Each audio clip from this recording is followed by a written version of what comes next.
तो हाल ही में जियो, एयरटेल और वीआई ने अपने रिचार्ज प्राइस बढ़ा दिए हैं, जिसकी वजह से सोशल मीडिया पर प्रोटीन बीएसएनएल जैसे कई हैशटैग ट्रेंडिंग में चल रहे हैं और बहुत से लोगों का यही कहना है कि हमें बीएसएनएल में अपनी सिम को पोर्ट करा लेना चाहिए। तो यही है हमारा आज का मुद्दा कि आखिर क्यों इन टेलीकॉम कंपनियों ने प्राइस बढ़ाया है और आखिर कैसे बीएसएनएल इस बाउंसर पर लंबा छक्का लगा सकता है।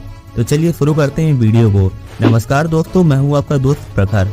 तो अंबानी जी के बेटे के शादी में पैसे क्या कम पड़ गए, उन्होंने तो सीधे रिचार्ज प्राइस ही बढ़ा दिया। और जब अंबानी जी ने रिचार्ज प्राइस बढ़ा दिया है तो एयरटेल और वीआई वाले भी कैसे पीछे रह सकते हैं। तो वो भी कूद गए इस गर्मा गर्म माहौल में और बढ़ा दिया अपना रिचार्ज प्राइस। अब दोस्तों इन्होंने तो अपने फायदे के लिए हम जैसी लाचार जनता का फायदा उठा ही लिया था कि इसी बीच एंट्री होती है बीएसएनएल की, जो कि पूरे गेम को बदल के रख देता है।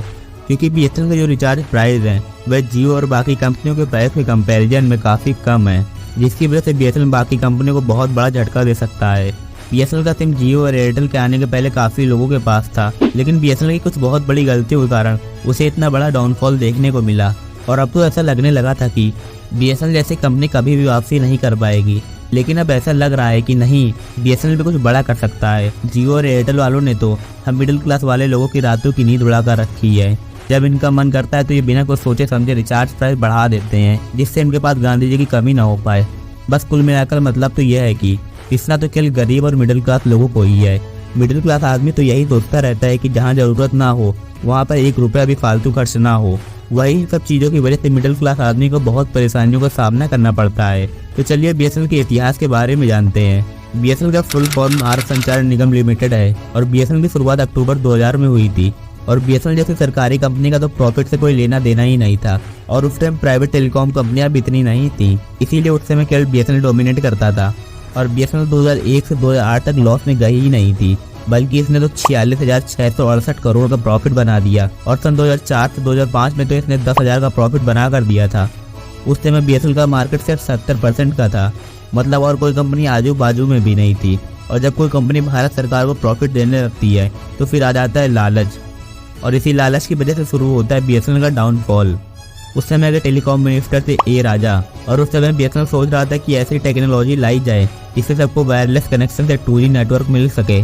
लेकिन उसी समय बीएसएनएल में 1.67 लाख करोड़ का घोटाला होता है, जिसकी वजह से बीएसएनएल डाउनफॉल में जाने लगी और लगातार जाती ही रही।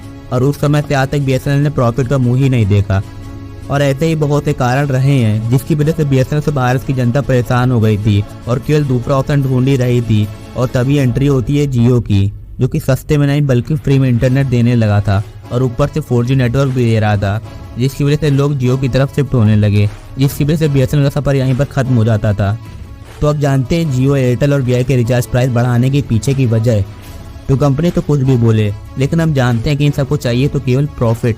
भारत में जियो ने 40% मार्केट कैप्चर कर रखा है, वही एयरटेल ने 33% और वीआई ने 10 से 15% कर रखा है। तो इन 3 कंपनियों को किसी का डर तो है नहीं, क्योंकि 90% मार्केट तो इन्होंने ही कैप्चर कर रखा है। इसीलिए ये तीनों कंपनियां जो रिचार्ज तय कर लेंगी वही सबको मानना ही पड़ेगा। इसीलिए इनको टक्कर देने के लिए कोई कंपनी तो होनी ही चाहिए जो इनको कंट्रोल में रख सके, जिससे ये मनमाने ढंग से रिचार्ज प्राइस ना बढ़ा सकें। तो दोस्तों मेरे अनुसार तो बीएसएनएल कम बैक कर सकता है और बीएसएनएल को कम बैक करना भी चाहिए, जिससे बाकी ये कंपनियां कंट्रोल में रह सकें। तो चलिए दोस्तों, आपसे अलविदा लेने का समय आ गया है, और जाते जाते आप भी हमें कमेंट बॉक्स में बता के जाइए कि बीएसएनएल कम बैक कर सकती है कि नहीं।